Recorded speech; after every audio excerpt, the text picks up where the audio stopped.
नमस्कार, आप देख रहे हैं न्यूज 18। मैं हूं आपके साथ मेनका चौधरी और इस वक्त बड़ी खबर ग्रेटर नोएडा से, जहां दबंगों द्वारा युवती का पीछा करने के मामले में पुलिस ने 2 आरोपियों को गिरफ्तार किया है। आरोपियों की कार भी जब्त कर ली गई है। नॉलेज पार्क थाना पुलिस का की ओर से कार्रवाई की गई है। पुलिस ने गिरफ्तारी की है। ये दोनों दबंग जो इस वक्त आप टीवी स्क्रीन पर देख रहे हैं, जिन्हें यही वो 2 लड़के हैं जो युवती का पीछा कर रहे थे। वीडियो वायरल हुआ था, जिसके बाद पुलिस ने इन दोनों को गिरफ्तार कर लिया और इनकी कार भी जब्त कर ली गई है।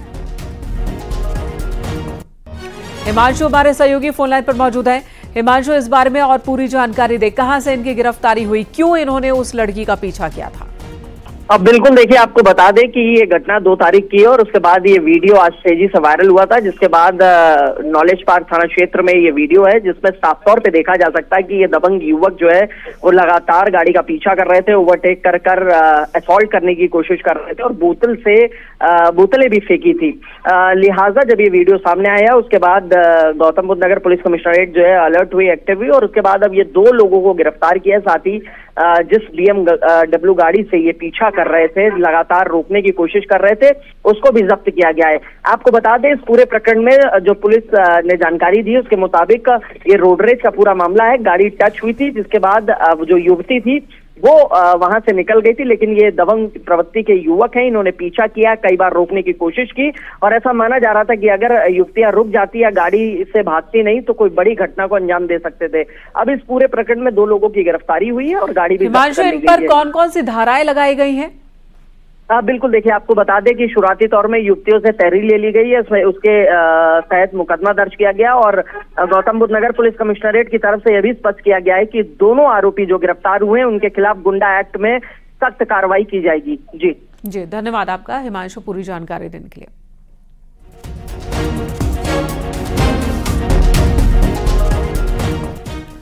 इधर कानपुर में एक युवक को 3rd डिग्री टॉर्चर देने वाले आरोपियों को पुलिस ने गिरफ्तार कर लिया है। रविवार को कानपुर के काकादेव में एक युवक को बर्बर तरीके से पीटा गया था।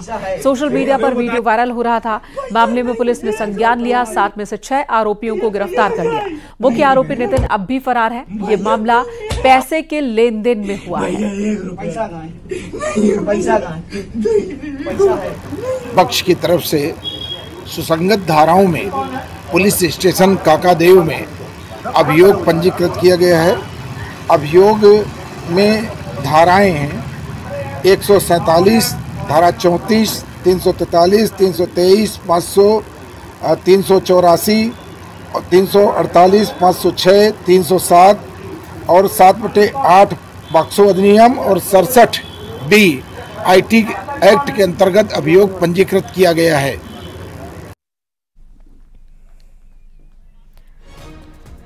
महाराजगंज के सदर कोतवाली थाना क्षेत्र के शास्त्री नगर में एक महिला पर चाकू से हमला कर बंधक बनाया गया और घर में लूटपाट कर बदमाश फरार हो गए। बदमाश घर से करीब 6 लाख के गहने लेकर भागे हैं। सोने चांदी के जेवरात और नकदी लेकर फरार हुए। पीड़ित महिला आज सुबह अपने घर पर अकेली थी और इस दौरान बदमाश घर में घुसे, उसके ऊपर चाकुओं से हमला किया और फिर उसे शौचालय में बंद कर दिया, जिसके बाद घर में लूट की वारदात को अंजाम दिया। पीड़ित के द्वारा बताया गया है कि 2 व्यक्ति आए थे और घर में घुसकर उनके द्वारा लूट की घटना की गई और उन पर हमले का प्रयास किया गया है। और तकरीबन जैसा ये बता रहे हैं कि 5 से 6 लाख रुपए का गहना था जो लेकर गए हैं। इसमें टीमों का गठन कर दिया गया है। मौके पर मेरे द्वारा विजिट भी किया गया है और वरिष्ठ अधिकारियों को इसमें लगा दिया गया है और जल्द से जल्द इस घटना का सफल अनावरण किया जाएगा। कासगंज में दबंगों के डर से एक युवक ने सुसाइड कर ली। बताया जा रहा कि पीड़ित ने पुलिस से शिकायत की थी, लेकिन पुलिस ने कार्रवाई नहीं की। दबंगों ने युवक को पीटा था और दबंग जान से मारने की धमकी दे रहे थे। बताया जा रहा कि जमीन के विवाद को लेकर दबंगों ने पिटाई की थी। पुलिस ने शव को पोस्टमार्टम के लिए भेजा। थाना पटियाले क्षेत्र का ये मामला है। विवाद जमीन के पीछे विवाद हुआ था। क्या नाम है चौकी इंचार्ज? चौकी इंचार्ज का नाम है कल्याण सिंह। उसने कोई कार्रवाई नहीं करी? उसने कोई कार्रवाई, अगर कोई कार्रवाई करता तो मेरा भाई नहीं मरता और कल अगर यही नहीं हुआ तो कल को मेरे पे नंबर है, मैं मारा जाऊंगा। मुजफ्फरनगर पुलिस ने लुटेरी दुल्हन के गैंग का खुलासा किया। पुलिस ने इस गैंग के 7 सदस्यों को गिरफ्तार किया है। पुलिस ने बड़ी तादाद में लूटी गई ज्वेलरी और नकदी भी बरामद की है। दरअसल तितावी थाना क्षेत्र के एक शख्स की शादी 1 मार्च को साजिशन उत्तराखंड के उधम सिंह नगर की रहने वाली युवती से की गई थी। शादी के अगले ही दिन लुटेरी दुल्हन घर का सारा सामान समेटकर फरार हो गई।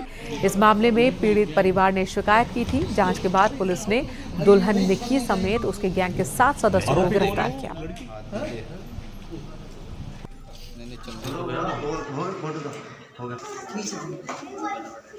आज थाना तितावी पुलिस द्वारा लगातार उसमें जांच कर करके आज उस गैंग को पकड़ लिया गया है, गिरफ्तार कर लिया गया है। इस गैंग से चोरी किए गए सारे आभूषण भी बरामद कर लिए गए हैं और इनके पास से 4 फर्जी आधार कार्ड भी बरामद हुए हैं, जो अलग अलग आइडेंटिटी यूज करके ये अलग अलग लड़कों से शादी करते हैं। इनके मोबाइल फोन भी बरामद कर लिए गए हैं, जो FSL भेजे जाएंगे, जिनसे और कोई एविडेंस जो है, जो और इन्होंने अन्य शादियां किया हो या अन्य किसी को फंसाया है, उसके भी एविडेंस इस पे मिल पाएंगे। इन अभियुक्तों का आपराधिक इतिहास का अवलोकन किया गया तो पाया गया कि ये पहले जो है लूट और बाइक चोरी के मामलों में भी संलिप्त रहे हैं। इधर आजमगढ़ की मुबारकपुर पुलिस ने हवाला कारोबारियों पर कार्रवाई की। पुलिस ने 2 लग्जरी कार समेत 65 लाख रुपए की संपत्ति जब्त की है। 10 जनवरी 2024 को 50 लाख की नकदी के साथ 5 हवाला कारोबारी गिरफ्तार किए गए थे। गिरफ्तार आरोपी आजमगढ़, मऊ, बहराइच, देवरिया, गोरखपुर और जौनपुर में हवाला के पैसों को खपाते थे। आरोपियों के खिलाफ गैंगस्टर एक्ट के तहत कार्रवाई करते हुए 2 लग्जरी कार समेत 65 लाख रुपए की संपत्ति पुलिस ने जब्त की। कोतवाली क्षेत्र का रहने वाला अब्दुल मन्नान गैंग लीडर है, जो अपने गैंग के सदस्यों के साथ मिलकर हवाला कारोबार करता था। इस मामले में 4 लोग अब भी फरार हैं। पुलिस के मुताबिक जल्द ही गिरफ्तारी होगी। थाना जहानागंज में गैंगस्टर मोहम्मद अंजार और अब्दुल मन्नान द्वारा हवाला कारोबार से अवैध रूप से अर्जित 65 लाख की संपत्ति जब्त करी गई है। मोहम्मद अंजार का 50 लाख रुपए नकद जब्त किया गया है और अब्दुल मन्नान की हुंडई क्रेटा कार जब्त करी गई है, जिसकी कीमत लगभग 15 लाख रुपए है। इनके अन्य साथियों की संपत्ति की भी जांच की जा रही है और शीघ्र उनके विरुद्ध भी दंडात्मक कार्रवाई की जाएगी।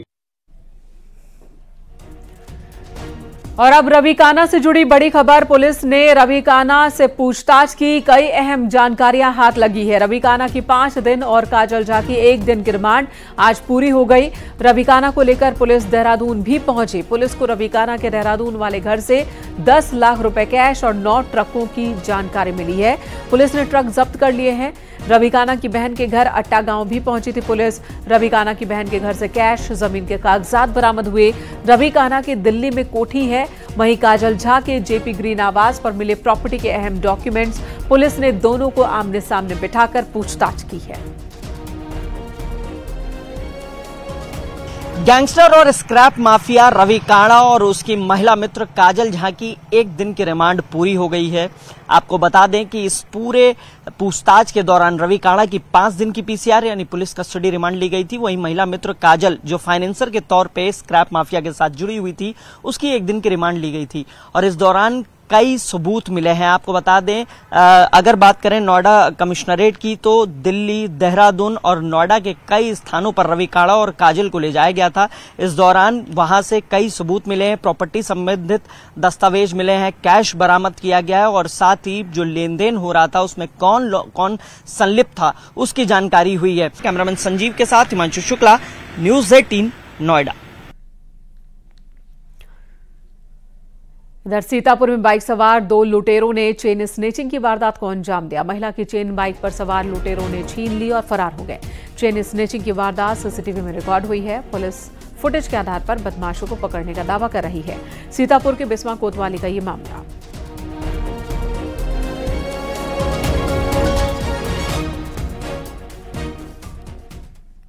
उधर संत कबीरनगर में आपसी विवाद में भाई ने भाई की कैंची से घोंपकर हत्या कर दी। बड़े भाई ने विवाद में कैंची से ताबड़तोड़ हमला किया और छोटे भाई की जान ले ली।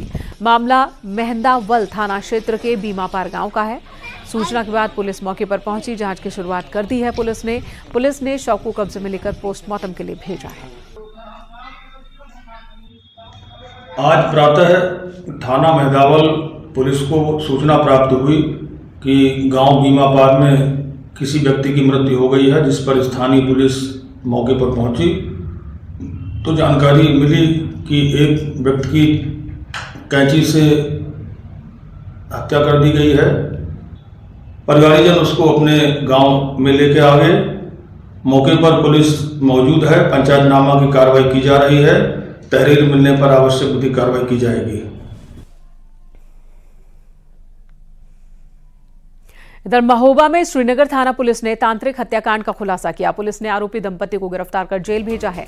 महोबा के नगर थाना क्षेत्र के ननौरा गांव में रहने वाले तांत्रिक पप्पू सेन की 25 अप्रैल को हत्या हुई थी। बताया जा रहा कि तांत्रिक की अपने पड़ोस में रहने वाले एक दंपति के घर आना जाना था और इसी दौरान तांत्रिक महिला के संपर्क में आया और महिला से फोन पर उसकी बातचीत भी होने लगी थी। जानकारी जब महिला के पति को हुई तो पति ने इसका विरोध किया। 25 अप्रैल को तांत्रिक ने महिला के साथ जबरदस्ती करने की कोशिश की, जिसके बाद पति पत्नी ने मिलकर तांत्रिक की हत्या कर दी। के खुलासे के लिए हमारी 2-3 टीमें लगी हुई थी, इसमें सर्विलांस भी थी और अन्य टीम थी थाने की, वो लगातार काम कर रही थी। और उसके बाद जब जानकारी हुई टीम को तो उसी गांव के ठाकुरदास अहरवार एवं उसकी पत्नी उमा, इनके द्वारा इस मृतक पप्पू सेन की जो है हत्या की गई। और अगली खबर गाजियाबाद से। टाटा स्टील में सेल्स हेड विनय त्यागी की हत्या के मामले में पुलिस की 10 टीम इस वक्त जांच में जुटी है। शुक्रवार को साहिबाबाद क्षेत्र में विनय की हत्या हुई थी। विनय की चाकू मारकर हत्या की गई थी। चाकू विनय के दिल के पास और दिल के नीचे मारा गया था। हत्या के पीछे लूट की बात सामने आ रही है। विनय के लैपटॉप और मोबाइल फोन गायब हैं। पुलिस मामले में जल्द खुलासे का दावा कर रही है। टाटा स्टील में बतौर सेल्स हेड काम करने वाले विनय त्यागी की मौत का मामला दिन ब दिन गंभीर होता जा रहा है। आपको बता दें, बीते शुक्रवार को थाना साहिबाबाद क्षेत्र में उनकी हत्या कर दी गई थी। जैसे जैसे पुलिस की जांच आगे बढ़ रही है वैसे वैसे नई नई थ्योरी सामने आ रही हैं। मसलन विनय त्यागी के शरीर पर 2 चाकू के घाव मिले हैं, जो कि एक उनके दिल के पास है और एक दिल से नीचे है, जिसके कारण उनकी मौत भी हुई है। वहीं दूसरी ओर पुलिस इस ओर भी इशारा कर रही है कि उनकी जो हत्या की गई है वो लूट के इरादे से की गई है, क्योंकि उनके पास से उनका लैपटॉप, मोबाइल पर्स आदि सब गायब हैं। कैमरा पर्सन सतीश के साथ अमित राणा, न्यूज़ 18 उत्तर प्रदेश। छठे चरण में 25 मई को सुल्तानपुर में मतदान होगा, जिसे लेकर सभी प्रत्याशी अपना नामांकन करने में जुटे हैं। और ऐसे में एक निर्दलीय प्रत्याशी बबलू चौधरी वाल्मीकि घोड़े पर पहुंचकर नामांकन के लिए पहुंचे। नॉमिनेशन के बाद बबलू चौधरी वाल्मीकि ने जीत का दावा किया। अगर हम सांसद बन जाते हैं, अगर मौका मिला तो सबसे पहले हमारा मिशन ये रहेगा कि सुल्तानपुर के जो बेरोजगार व्यक्ति हैं उनको रोजगार दिलाना, और जो हमारा सुल्तानपुर के जो समाज के लोग गए हैं बाहर अपना परिवार छोड़कर, उनको बुलवाकर सुल्तानपुर में रोजगार देना। आपको क्या लगा ऐसा कि आपको चुनाव लड़ना चाहिए? देखिए, हमारे समाज के साथ हमेशा शोषण होता है, हमें घोड़े पे चढ़ना नहीं दिया जाता है, हमारे साथ जातिवाद होता है। इसलिए आज हम जो बाबा साहब ने संविधान के द्वारा हमें अधिकार मिला है, हम इसलिए घोड़े पे चढ़ के आए और सम्मान सीट पे मैं इस अधिकार के माध्यम से चुनाव लड़ रहा हूं।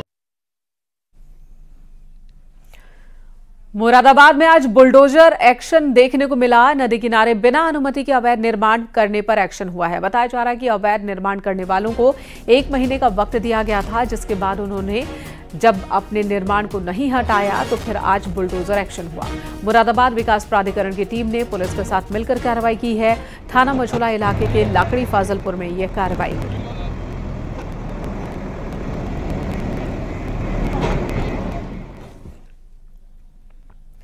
फिरोजाबाद में पोलिंग बूथ चेक कर लौट रहे प्रधानाध्यापक की सड़क हादसे में मौत हो गई। प्रधानाध्यापक की बाइक को किसी अज्ञात गाड़ी ने टक्कर मारी। टक्कर लगने के बाद वो बाइक समेत खाई में जा गिरे। हादसे का शिकार हो गए। प्रधानाध्यापक प्राथमिक विद्यालय दानापुर रोसैनी में तैनात थे। थाना नारखी क्षेत्र में लोकसभा चुनाव को संपन्न कराने के लिए पोलिंग बूथ को चेक करने गए थे। टीचर थे वहाँ पे। कौन से स्कूल में? दारापुर रसैनी में। अच्छा, वहाँ जा रहे थे? मास्टर थे, हाँ जा रहे थे, यहाँ घर से गए और वापस आ रहे थे। चाहे तो अज्ञात कोई वाहन था, क्या पता नहीं। कौन सी जगह एक्सीडेंट हुआ ये जलेसर कट में बाईपास है, नया बाईपास बना है जो जलेसर कट पड़ता है, वही जलेसर कट से चढ़ते हुए इटावा की तरफ चढ़ते हुए ढलान पे हुए। संत कबीर नगर में जमीन के विवाद को लेकर दो पक्षों में मारपीट हो गई और मारपीट के दौरान एक पक्ष ने दूसरे पक्ष के एक युवक पर फायरिंग कर दी। दो मोटरसाइकिल को आग के हवाले कर दिया। फायरिंग के दौरान युवक के पैर में गोली लगी है, जिसे जिला अस्पताल ले जाया गया। पुलिस मामले की जांच में जुटी है। तत्काल यहाँ पे मौके पे पुलिस पहुंची है, उसमें छानबीन पुलिस कर रही है। इसमें हमने साथ में तहसीलदार साहब को भी लाया है, क्योंकि बताया जा रहा है कि कल शायद लेखपाल की एक टीम आई थी यहाँ पे और कुछ पैमाइश भी यहाँ पे किया गया था। तो वास्तविक क्या घटना है ये गहनता से छानबीन की जा रही है। जो भी इसमें सच्चाई निकल के आएगी उस पर कार्रवाई की जाएगी। जिसको गोली लगी है उस पर उनकी तरफ से तहरीर प्राप्त करके आगे की विधिक कार्रवाई अमल में लाई जा रही है। और अगली खबर पीलीभीत से। यहां बिजली चोरी की सूचना पर पहुंची बिजली विभाग की टीम और महिला के बीच मारपीट हुई। मामला पीलीभीत के पूरनपुर नगर के राम वाटिका कॉलोनी का है। आरोप है कि महिला कटिया डालकर बिजली चोरी करते हुए पकड़ी गई। तभी महिला ने घर के अंदर बिजली विभाग के कर्मचारियों को बंधक बनाकर मारपीट की है।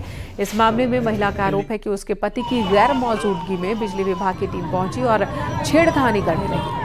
जेई को सस्पेंड करने और जेल भेजने की मांग कर रही है ये महिला। काफी देर तक कोतवाली गेट पर हंगामा होता रहा।